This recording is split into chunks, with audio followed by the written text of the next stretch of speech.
নমস্কার বন্ধুরা, আমি সুষমা কিচেন ব্লগে আপনাদের সবাইকে স্বাগত জানাই। আজকে আমি আপনাদেরকে বানিয়ে দেখাবো নরম তুলতুলে ইডলি রেসিপি।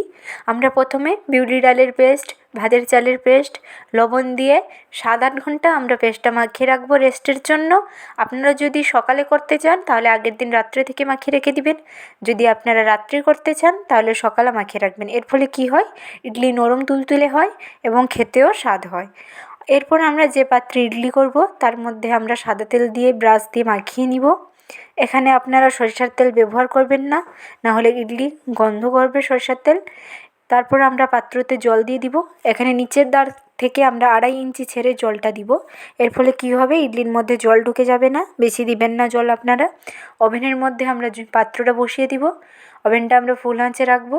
জলটা গরম হতে হতে এদিকে আমরা দেখুন আমাদের ব্যাটারটা কীরকম ঘনত্বে আমরা বানিয়েছি। ঠিক এই রকম ঘনত্বে আপনারা ব্যাটারটা বানিয়ে নেবেন।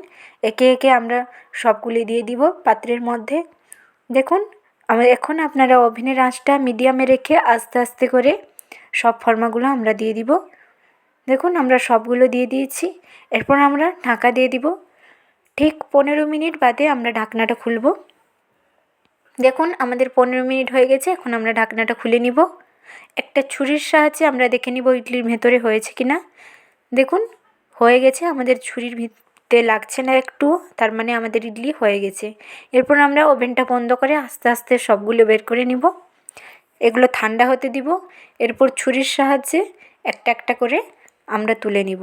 গরম অবস্থায় তুলবেন না, এরপরে ইডলি ভেঙে যাবে। তাই ঠান্ডা হলে আস্তে আস্তে করে তুলবেন, এতে খুব ভালো হবে। দেখুন আমাদের ইডলি 15 মিনিটের মধ্যে তৈরি হয়ে গেল। ফুলেও গেছে আমাদের ইডলি। ভিডিওটি যদি ভালো লাগে আপনারা সম্পূর্ণ দেখবেন। লাইক, কমেন্ট, শেয়ার ও সাবস্ক্রাইব করে দিবেন। দেখা হবে অন্য একটি ভিডিওতে।